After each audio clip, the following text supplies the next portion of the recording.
అందరికీ మరణాత. మోషే సుఖపాస ధ్యానంలో 12వ దినం. ఇశ్రాయేలుకి ఇచ్చిన నడిపింపు, ఆశీర్వాదాలు దేవుడు మనకును అనుగ్రహించును గాక. ఆమేన్. ఇదిన వాక్యం కొరకు దైవజనులు 40 దినములు ఇచ్చిన అంశంలోనండి 12వ దినము. ఐగుప్తులో దేవుని ప్రణాళిక, వేరుపాటు, ఏర్పాటు అన్న అంశమును ధ్యానించుకుంటూ నిర్గమాకాండము 12వ అధ్యాయంలో ఒక 5 వచనాలు 6 వచనాలు చదువుకుందాం. మోషే అహరోనులు ఐగుప్తులో ఉండగా యెహోవా వారితో ఇలాగ సెలవిచ్చాడు, నెలలలో ఈ నెల మీకు మొదటిది, ఇది మీ సంవత్సరములకు మొదటి నెల. మీరు ఇశ్రాయేలుల సర్వ సమాజములో ఈ నెల దశమి నాడు వారు తమ తమ కుటుంబముల లెక్క చొప్పున ఒక్కొక్కడు గొర్రె పిల్లనైనను మేక పిల్లనైనను, అనగా ప్రతి ఇంటికి ఒక గొర్రె పిల్లైనను ఒక మేక పిల్లనైనను తీసుకొనవలెను. ఆ పిల్లను తినుటకు ఒక కుటుంబము చాలకపోయిన ఎడల వాడును వాని పొరుగువాడును తమ లెక్క చొప్పున దాన్ని తీసుకొనవలెను. ఆ గొర్రె పిల్లను భుజించుటకు ప్రతివాని భోజనము పరిమితిని బట్టి వారిని లెక్కింపవలెను. నిర్దోషమైన ఏడాది మగపిల్లను తీసుకొనవలెను.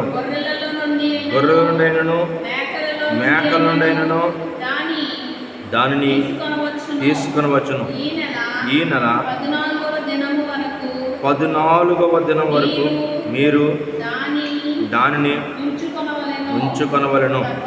తర్వాత ఇశ్రాయేలీల సమాజపు వారందరూ తమ తమ కూటములలో సాయంకాలమందు దాన్ని చంపి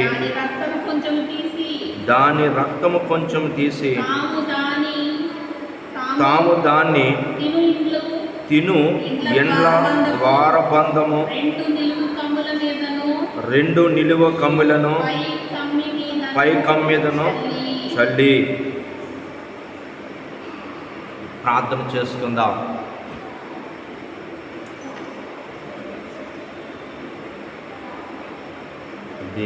దేవయెహోవా స్తుతి పాత్రుండ పరిశుద్ధాలయ తమ నివాస దేవ సకల జలాసర సర్వ సమూహములారా,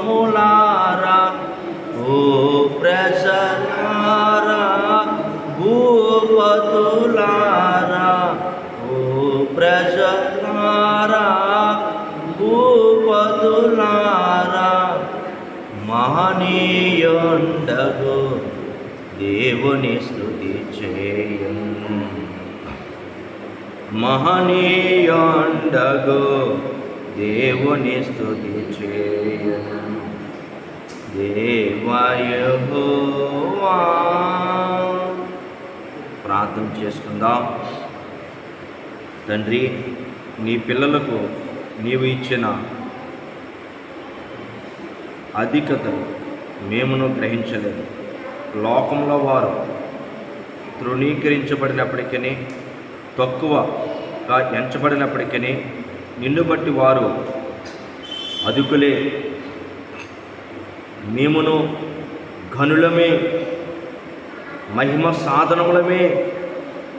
అలాగా అన్ని స్థితుల్లో వారిని ఆదరించి నీ సాధనములుగా వాడుకొనగలవు కనుక నీ ఉపకారాత్మలను మాకు దయచేసి మాతో మాట్లాడమని ఇశ్రాయేలును కానానుకు నడిపించినట్టు మమ్మను నీ పరమ కానానుకు నడిపించినట్టు మాతో ఐగుప్తులో దైవ ప్రణాళికలు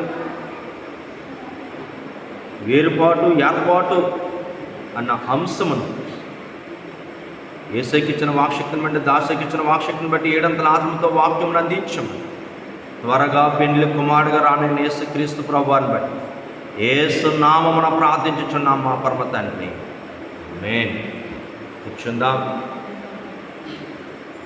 ఇక్కడ దేవుని సన్నిధానంలో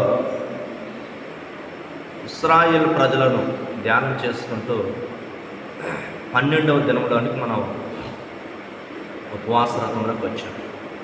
మన ఆత్మీయత అంటే దైవజనులు ఐగుప్తులో దైవ ప్రణాళిక వేరుపాటు ఏర్పాటు అని చక్కటి అంశాన్ని మనకిచ్చారు. ఈ 12వ అధ్యాయము ఈ నిబంధన గ్రంథంలో ఒక ప్రత్యేకమైన అధ్యాయం మనకు కనపడుతుంది. 430 సంవత్సరాల నుండి దాసత్వంలో ఉన్న వారిని విడిపించుటకు పరిశుద్ధ పర్వతమైన దిగిన దేవుని పర్వతం మీద దిగిన దేవుడు స్వయంగా పాపభరితమైన ఐగుప్తులోనికి సంహరించుటకు దశమి రోజున ఆయన ఐగుప్తులో ప్రవేశించట, వారి దేవతలను తరిమివేయట, ఒక గొర్రె పిల్ల పస్కా విందును ఏర్పాటు చేయట ఒక ప్రత్యేకమైన విషయమే కనపడుతుంది. ఏంటి అంటే పస్కా అనగా వెడలిపోవుట, వెళ్ళిపోవాలి. ఎక్కడికి?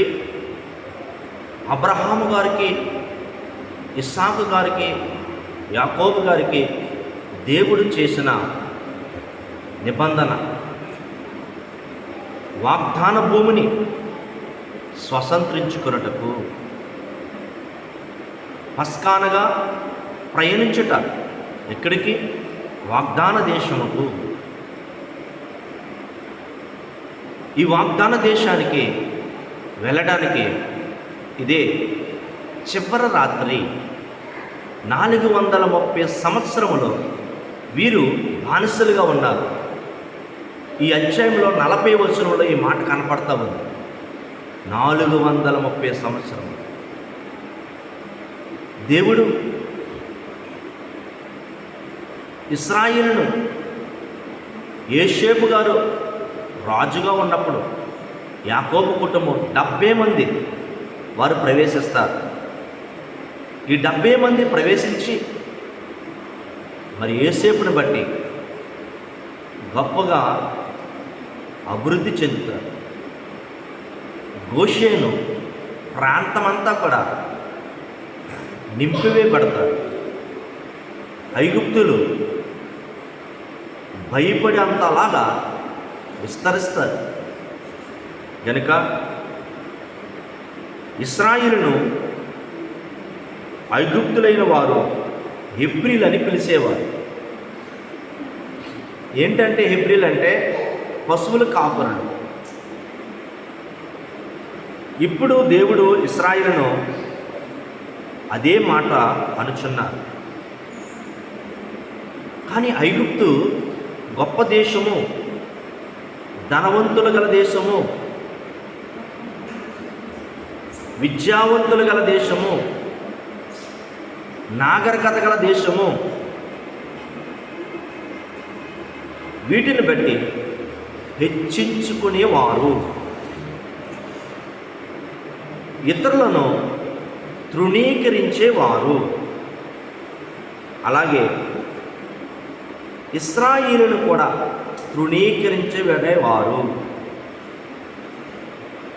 ఇశ్రాయేలులు దేవుని వల్ల ఏర్పాటు చేయబడిన జనాంగమని వారు గ్రహించలేదు, గుర్తించలేదు. వారు దేశులను బట్టి, వారి ఆచారాలను బట్టి, వారి దేవతలను బట్టి వారికి అతిశయం కలిగింది. మేము అని గొప్పగా గర్వపడుతున్నారు. అందువల్ల హెబ్రీలు దేవుడైన యెహోవాను కూడా విసర్జించేశారు.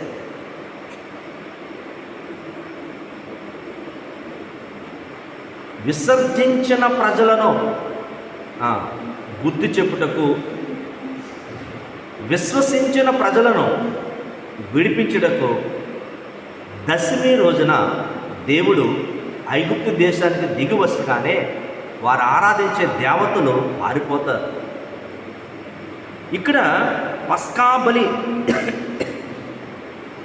మీరు ఆచరించాలి. ఎందుకు ఈ పస్కా బలి అని మనకి ఇక్కడ కనపడుతుందంటే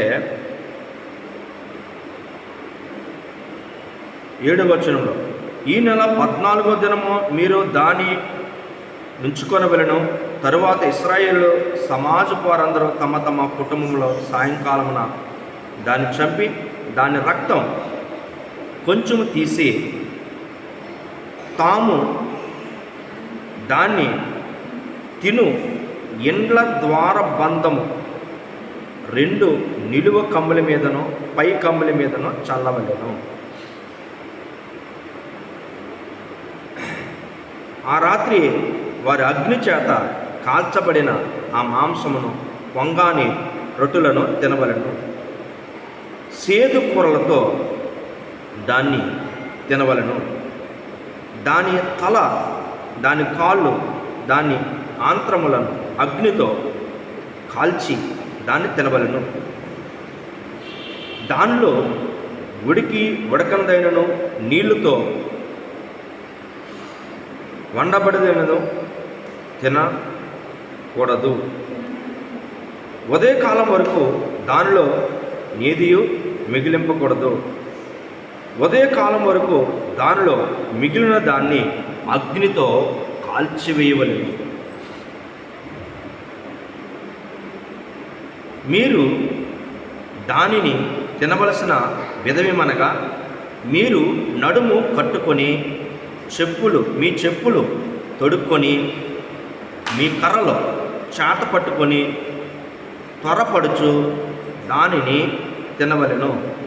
అది యెహోవా పస్కా బలి. ఇక్కడ ఈ పస్కా బలి ఎలాగ తినాలో ఒక విధులను దేవుడు తెలియచేశారు. ప్రయాణానికి గుర్తుగా, పస్కా అనగా ప్రయాణము, వెడలిపోవుట గుర్తుగా చెప్పులు కట్టుకొని, నడుముకు టవాలు బిగించుకుని, చేతి కర్ర పట్టుకొని తినాలి. ఇది పస్కా. అంతేకాదు, ఏ ఇంట్లో అయితే మీరున్నారో, ఏ ఇంట్లో అయితే మీరు తింటున్నారో ఆ ఇంటి ద్వారబంధము, కమ్ములకు రక్తపు గుర్తులను కనుపరచడం మనకి ఇక్కడ కనబడుతుంది.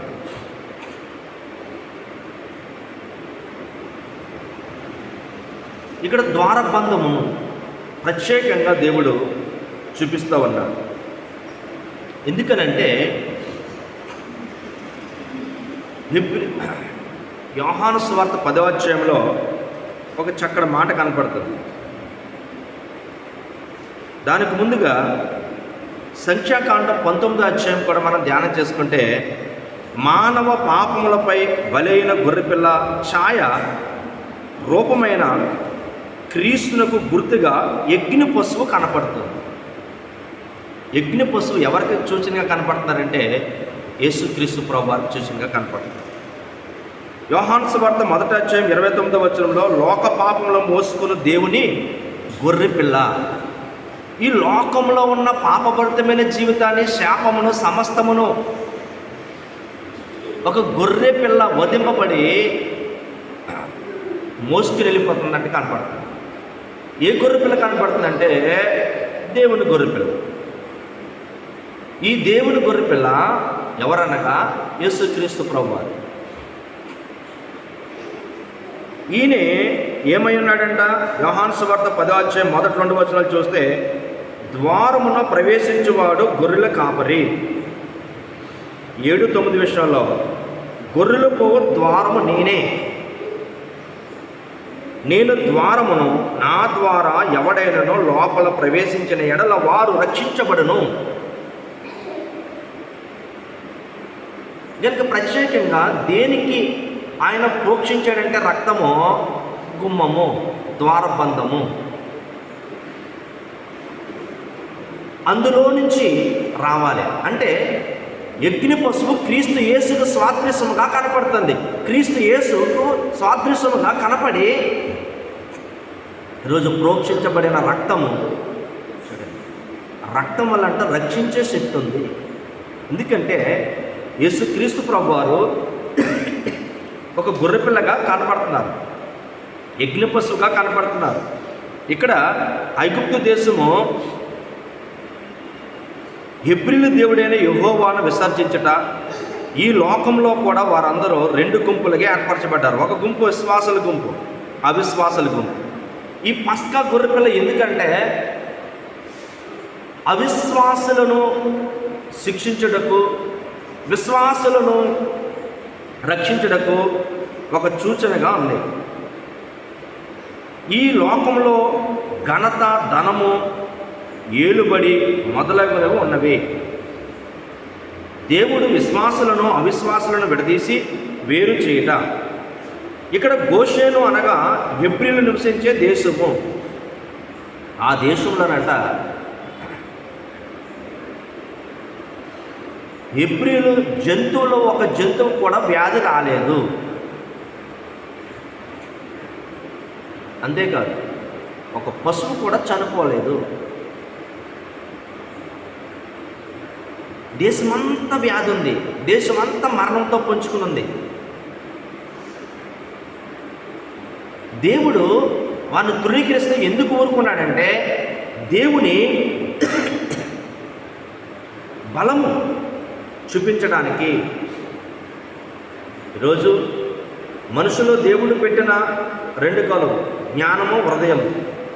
ఐగుప్తులో కలిగిన శ్రమలకు వారికి జ్ఞానముకు అర్థం కాదు కానీ మనసు నొచ్చుకున్నది. కనుక ఇక్కడ మనము ఫరో కనపడతా ఉన్నాడు. ఈ ఫరో గుణములు ఏంటంటే దేవుని జనాంగమును తృణీకరించట, హెబ్రీల దేవుని తృణీకరించట, కలిగిన శ్రమను బట్టి మనసు కఠినపరుచుకున్నట. దేవుడు శిక్షను ఆయనకు కృపగా ఇచ్చిన ఆయనంట మారు మనసు కలగలేదు. కానీ ఇక్కడ దేవుడు ప్రణాళిక చూపిస్తున్నాడు. వేరుపాటు, ఏర్పాటు. దేవుడు ఏర్పాటు చేసుకున్న జనాంగం అని కూడా వారు గ్రహించలేకపోయారట. గ్రహించలేకపోవడాన్ని బట్టి దేవుడు ప్రణాళిక, ఇదిగో ఏ దేశమైతే మీరు అతిహిస్తున్నారో, మీరు ఆరాధించే దైవమును బట్టి మీరు అతిహిస్తున్నారో దాన్ని బట్టి ఇప్పుడు తెగులు వస్తుంది, దాని తెగులను మీరు తప్పించుకోండి అని అందరికీ కూడా ఇశ్రాయేలు ప్రజలకి ఒక పస్కా గొర్రెపిల్లను వధించి మీ గృహాలకు ద్వారబంధముకు ప్రోక్షించండి అని చెప్పారు. వెంటనే వారు కార్యం చేశారు. మరి గోషేన్లో ఉన్న పశువులు కానీ మనుషులు కానీ ఎవ్వరికి హాని లేదు, మరణం రాలేదు. మరి ఐగుప్తులో ఉన్న వారందరికీ కూడా ఈ అధ్యాయం ఏముందంటే శిక్షించబడ్డారు. 12వ వచనంలో కనపడుతున్న మాట, ఆ రాత్రి నేను ఐగుప్తు దేశమందు సంచరించి ఐగుప్తులు దేశమందరి మనుషుల్లోనే కానీ జంతువుల్లోనే కానీ తొలి సంతతియు హతము చేసి ఐగుప్తు దేవతలందరినీ తీర్పు తీర్చెదను, నేనే యెహోవాను. మీరున్న ఇండ్ల మీద ఆ రక్తము మీకు గుర్తుగా ఉండును. నేను ఆ రక్తమును చూసి మిమ్మను నశింపచేయక దాటిపోయేదును. నేను ఐగుప్తు దేశమును పాడు చేయుచుండగా మీరును సంహరించుటకు తెగులు మీ మీదకి రాదు. కాబట్టి ఈ దినము మీకు జ్ఞాపకార్థమైన మీరు యెహోవాకు పండుగ, దానిని ఆచరించవచ్చు. తరతరములకు నిత్యమైన కట్టడగా దానిని ఆచరించవలసి. ఈ మహాదినాన్ని మీరు ఇశ్రాయేలు ప్రజలు మొదటి పండుగగా చేసుకోవాలి. పస్కా పండుగ మొదటి పండుగ. ఎందుకంటే 430 సంవత్సరాల బానిసత్వంలో ఉన్న వారిని విడిపించిన ఆ రాత్రి అది మహా పండుగగా దేవుడు తరతరాల జ్ఞాపకించుకోండి అని చక్కటి పండుగనిచ్చాడు.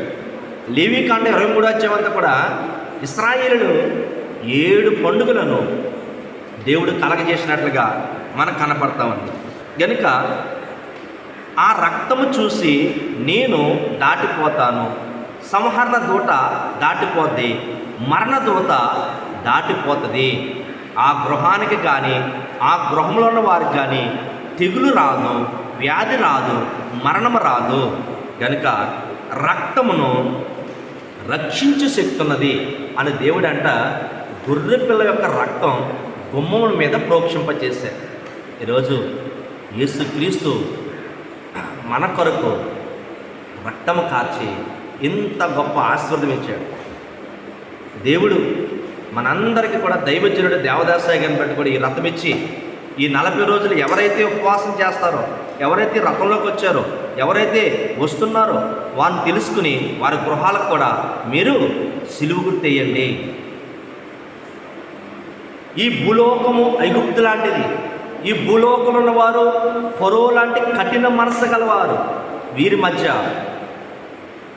వ్యాపిస్తున్న వ్యాధుల్లో కానీ, భయంకరమైన సంచరిస్తున్న మరణదూతంలో కానీ మీ గృహాలకు ఏ తెగులు రాకుండా, ఏ మరణము రాకుండా సూచించుటకు, అలాగే అభిషేకించుటకు ఈ 40 దినముల ఉపవాసరథాన్ని బైబిల్ మిషన్ నాయకుడు సంఘములో ఉన్న ఒక సన్నిధి స్త్రీకి వచ్చిన దర్శనాన్ని బట్టి ఇంత పెద్ద రథము ఇచ్చారు. అందుకే ఈ 12వ అధ్యాయము ఇశ్రాయేలు ప్రజలకే కాదు, సర్వ మానవాళికి, సర్వలోకమునకు ఒక ప్రత్యేకమైన పండగను సూచించిన దినము, విమోచించబడిన దినము.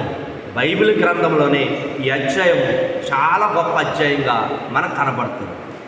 ధర్మశాస్త్రమే గొప్పదంటే ఈ ధర్మశాస్త్రంలో ఈ 12వ అధ్యాయము దశమి రోజున దేవుడు దిగివచ్చి చేసిన ఈ పస్కా పండుగను ఎంత గొప్పగా ఆచరించారు. ఇది మొదటి పండుగ. ఈ పండుగను రక్తము గుమ్మము ద్వారం మీద వెయ్యాలి. అందుకే దేవుడు దాన్ని ఆత్మీయార్థంగా ఏం చూపిస్తున్నాడంటే ప్రకటన గ్రంథం 3వ అధ్యాయం 20వ వచనంలో, ఇదిగో నేను తలుపు యొద్ద తట్టుచున్నాను, ఎవడు తీస్తాడో వాడు నేను ప్రవేశిస్తాను, వాని యందు నేనుంటాను, వాడు నా యందు ఉంటాడు, మేమిద్దరం కలిసి భోజనం చేస్తాం అని మనము హృదయములో తలుపులు తీసి హృదయం అనే ద్వారములో ఆయన ప్రవేశించుకుంటా ఈరోజు మనము ఆయనలో ప్రవేశించట మనకు ఇక్కడ కనబడతా ఉంది. అందుకే కీర్తనకాడు అంటాడు, గుమ్మములారా మీ తలను పైకెత్తుకుని మహిమగల రాజు ప్రవేశించినట్లు పురాణతమైన తలుపులారా మిమ్మల్ని మీరు లేవనెత్తుకోండి అని ఆత్మీయంగా మన దేవాలయంలో ఉన్న హృదయం అనే తలుపులను మనము తీసి, హృదయం అనే ద్వారాన్ని మనం తీసి ఆయన ప్రవేశించినట్లుగా మనకిక్కడ అర్థమవుతుంది. కనుక రక్తమునకు రక్షించే శక్తి ఉంది. కనుక ఇక్కడ మనము విశ్వాసులను అవిశ్వాసులను లోకంలో ఏర్పాటు చేశారు. ఘనత కోరుకుంటారు, ధనం కోరుకుంటారు, అలాగే పలుకుబడి కోరుకుంటారు ఈ లోకంలో ఉన్నవారు. కానీ ఈరోజు మనం ఏం కోరుకోవాలి? యేసుక్రీస్తు ప్రభువారిని కోరుకోవాలి. వారికి పస్కా బలి పశువు నుండి వారిని పస్కా అనగా వెడలిపోవట, ప్రయాణమయ్యట, కానాను దేశంలోకి ఎలా వెళ్ళిపోయారో ఈరోజు పరమకానానికి మనం వెళ్ళాలి.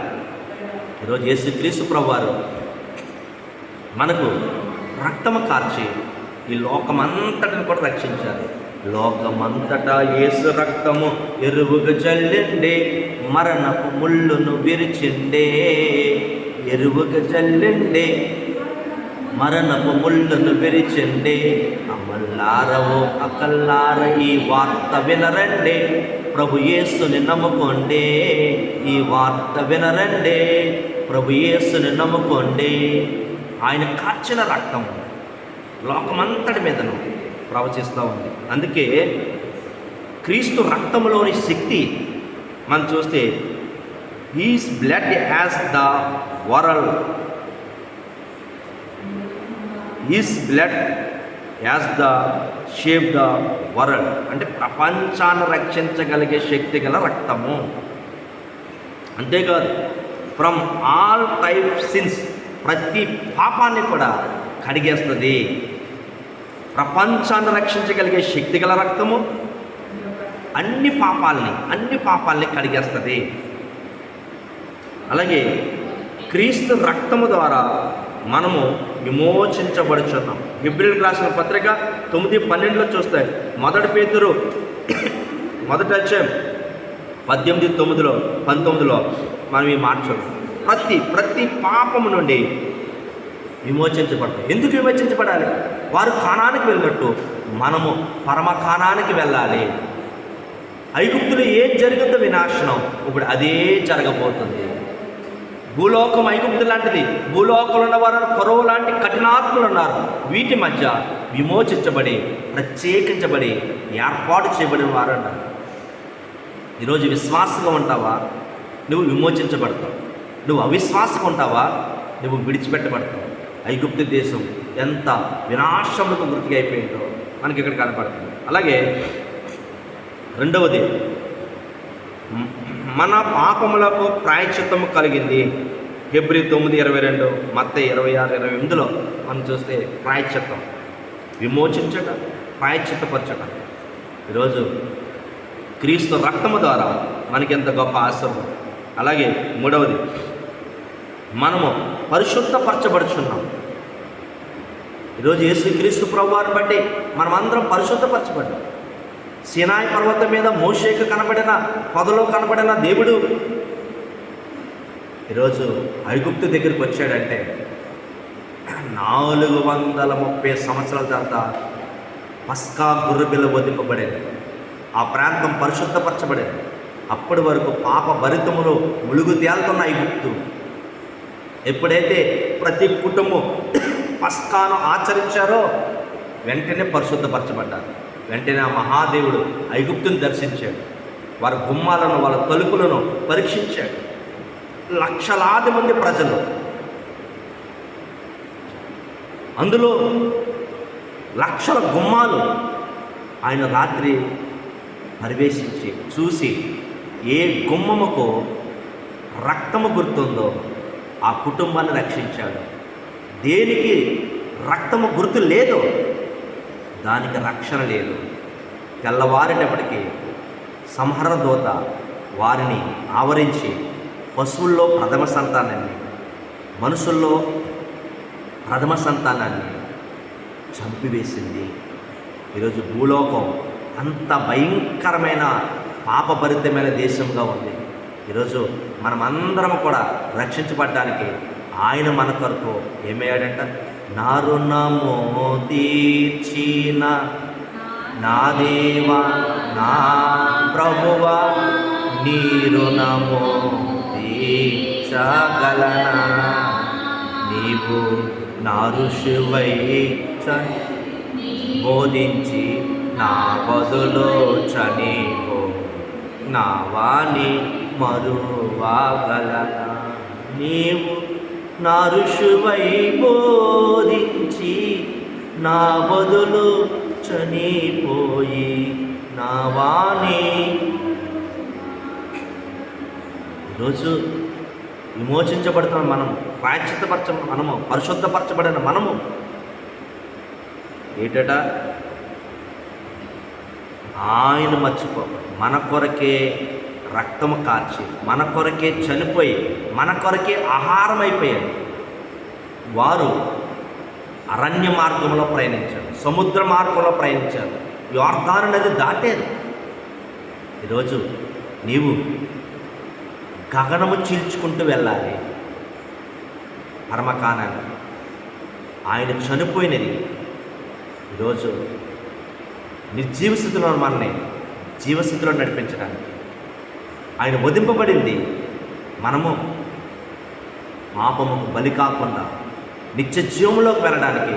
ఈరోజు యేసుక్రీస్తు ప్రభువారు పరిశుద్ధపరచబడిన పరిశుద్ధపరచబడిన కుటుంబం కొరకు దేవుడే వారి గృహాన్ని దర్శించాడు. ఈరోజు నీ పరిశుద్ధత దేవుణ్ణి చూచుటకు, సహవాసం చేయుటకు మనకు గుర్తుగా కనపడుతుంది. అలాగే 4వదిగా మనం చూసుకుంటే అపరాధములను క్షమాపణ కలిగినది. ఎఫెసీయులు 1:7 ఆయన రక్తం మనం చేసిన అపరాధాలన్నీ కూడానంట క్షమించేసి. అలాగే మనం చూస్తే 6వది మన ప్రతి పాపం నుండి పవిత్రులుగా చేయబడి ఉన్నది. 1 యోహాను 1:7 ప్రతి పాపం నుండి మనలను పవిత్రపరచబడను. 7వది దేవునితో మనము సమాధానం కలిగినటకు. కొలస్సీయులకు రాసిన పత్రిక 1:19-20. ఎందుకంటే పస్కా అంటే సమాధానపరచుటకు. ఎవరితో సమాధానపరచుటకు? దేవునికి మనకని సమాధానపరచువారు ధన్యులు, వారు దేవుని కుమారులు అనబడుదురు. అలాగే 8వది ప్రకటన గ్రంథం 1:6 మనలను రాజులుగాను యాజకులుగాను చేయటం.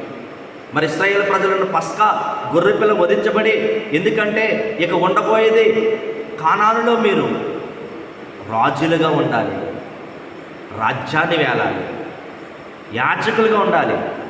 ఇక నేనే మీ మధ్య నుండి మిమ్మల్ని ఆశీర్వదిస్తాను, మీరు నా ప్రజలై ఉండాలి, నేను మీకు దేవుణ్ణి ఉంటాను అని దేవుడు ఒప్పందం చేశాడు. ఈరోజు వారు పస్కా గొర్రెపిల్ల బట్టి వారు కూడా రాజులుగాను యాజకులుగా వెళ్ళడానికి ఆయన పస్కా గొర్రెపిల్లను అనుసరించాలని దేవుడు వారికి తెలియజేశాడు. ఈరోజు మనము కూడా యేసుక్రీస్తు ప్రభువుని బట్టి, ఆయన రక్తాన్ని బట్టి మరి ప్రత్యేక జనముగాను రాజ్యముగాను యాజకులుగాను అనడానికి దేవుడు మనలను ఏర్పరచుకున్నాడు. అలాగే 8వది రోములకు రాసిన పత్రిక 5:9 ఏముంది? మనలను నీతిమంతులుగా తీర్చబడినది. ఈరోజు పస్కా గొర్రెపిల్ల ఎందుకు? నీతిమంతులుగా తీర్చబడుటకు. అలాగే హెబ్రీయులకు రాసిన పత్రిక 10:19-20 ఏమనుంది? పరిశుద్ధ స్థలంలో ప్రవేశించుటకు పస్కా గొర్రెపిల్ల వధింపబడింది. ఇక నుంచి మనం పరిశుద్ధమైన స్థలంలోకి వెళ్ళడానికి, పరిశుద్ధుడైన దేవుడు మనతో సహవాసం చేయడానికి పస్కా గొర్రెపిల్ల. అలాగే 10వది యోహాను సువార్త 6:53-50 వరకు చూసుకుంటే క్రీస్తు శరీర రక్త మాంసం బట్టి ఈరోజు మనకు నిర్జీవ స్థితిలో నుండి జీవం కలిగించుటకు, నిత్య జీవంలో నడిపించుటకు ఈరోజు మనకు పస్కా గొర్రెపిల్ల యొక్క యేసుక్రీస్తు ప్రభువారు శరీరం. అందుకని వారిని ఆశ్రయించి వారికి శరీర బలపరిచారు, వాళ్ళ ప్రయాణాన్ని నడిపించారు. ఈరోజు మనకు కూడా ప్రయాణం ఉంది. ఏం ప్రయాణము? రాకడ ప్రయాణం. రాకడ ప్రయాణం ఎక్కడికి వెళ్ళాలి? ఈ శరీరంతోనే మనం సిద్ధపరచుకుని వెళ్ళిపోవాలి. అందుకే బైబిల్ మిషన్ నాయకుడు చక్కటి మాటను తెలియజేశారు. ఆరోహణ బల మిచ్చుట కొరకు, ఆరోహణ బల మిచ్చుట కొరకు, మరుగైన శరీర రక్తములు, మరుగైన శరీర రక్తములు ప్రభువే స్వయముగా అందించెను, ప్రభువే స్వయముగా అందించెను. బైబుల్ మిషను నాయకుడు కల్వరి నాదుని ప్రియస్తుతుడు ఫాదర్ దేవదాసు. ఐగుప్తులో దైవ ప్రణాళిక వేర్పాటు ఏర్పాటు ఇశ్రాయేలుకే కాదు, ఈరోజు లోకంలో కూడా, ఈరోజు మనకు కూడానంట ప్రత్యేకంగా భూలోకములో దైవ ప్రణాళిక వేర్పాటు ఏర్పాటు, రెండు గుంపులుగా విశ్వాసి అవిశ్వాసి. ఈరోజు గొర్రెపిల్ల రక్తంతో కడగబడిన మనం అందరికీనంట ఇంత గొప్ప ఆరోహణ బలం ఇవ్వడానికి ప్రభు ఇచ్చారు. ఘోరమోకానే ఒక్క క్షణంలో అందరం మారిపోతాం, ఎగిరిపోతాం. కనుక వారు ప్రయాణం పస్కానగానే వెడలిపోవట, ప్రయాణించుట. ఈరోజు యేసుక్రీస్తు ప్రభు వారు ప్రభు భోజనం పుచ్చుకోగానే మనము కూడా ప్రయాణముకు సిద్ధపడిన వారమై ఉన్నాము. ఆరోహణ అంతస్తులోనికి వెళ్ళవలసిన వారమై ఉన్నాము. ఈ లోకంలో మనము కూడా ఏర్పాట్లో ఉన్నాము. మన గృహము ప్రత్యేకంగా ఉండాలి. ఈ లోకంలో ఏ తెగులు, ఏ వ్యాధి, ఏ బాధ, ఏ మరణము నిన్ను ఏమీ చేయలేదు. కనుక దేవుడు ఏర్పాటు చేసుకున్న కుటుంబాన్ని బట్టి ఈ రథంలో మరి 40 రోజుల ఉపవాసం ఉండి ప్రతి గృహాన్ని దర్శించి సిలువుకు తీసి అభిషేకించి అప్పగించుటకు మరి రేపు రాబోయే ఆరోహణ బలము కొరకు మనకంతా కూడా సిద్ధపరచుటకు ఈ 12వ అధ్యాయంలో మరి ఈరోజు మోషే 40 దినాల ఉపవాసము, సిలువు గుర్తులు, తైలాభిషేకాలు, గొప్ప రథాన్ని దేవదాసాయి గారు మనకు అందించారు. కనుక ఈ సంవత్సరం కూడా మనము అందించుకుని అభిషేకించబడి ఆరోహణమయ్యే ధన్యత ప్రభు మనెల్లరికీ అనుగ్రహించును కాక. ప్రార్థన చేసుకుంటాం.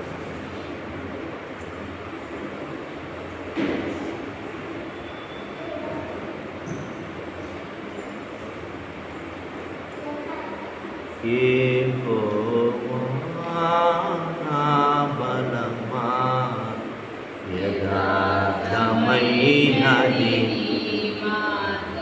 పరిపూర్ణమైనది యెహోవా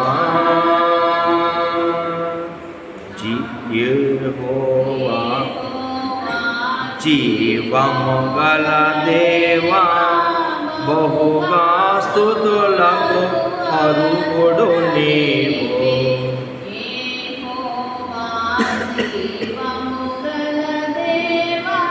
బహుగా స్తుతులకు అర్హుడు నీవు. అన్యజనులలో ధన్యత చూపుచు, అన్యజనులలో హల్లెలూయా స్తుతి గానము చేసెదము. హల్లెలూయా స్తుతి గానము యెహోవా నా బలమా.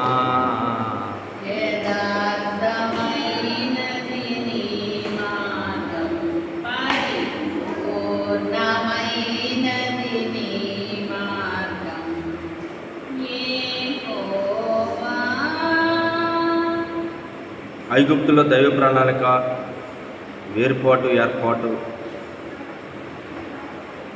పస్కా గొర్రెపుల యొక్క ఆచారం విధానాలు తండ్రి ప్రభు నేర్చుకుంటాం. ఐగుప్తుల ఇశ్రాయేలును వేర్పాటు ఏర్పాటు చేసి ఎలాగ కానానికి నడిపించావో అలాగే ఈ భూలోకం అనే తండ్రి ప్రభు ఐగుప్తులో దైవ ప్రణాళిక వేర్పాటు ఏర్పాటు చేసి క్రీస్తు రక్తంలో యొక్క శక్తిని బట్టి ఇదిగో పస్కా గొర్రెపుల యొక్క ఆశీర్వాదాలు మాకు ఇచ్చావు ప్రభా.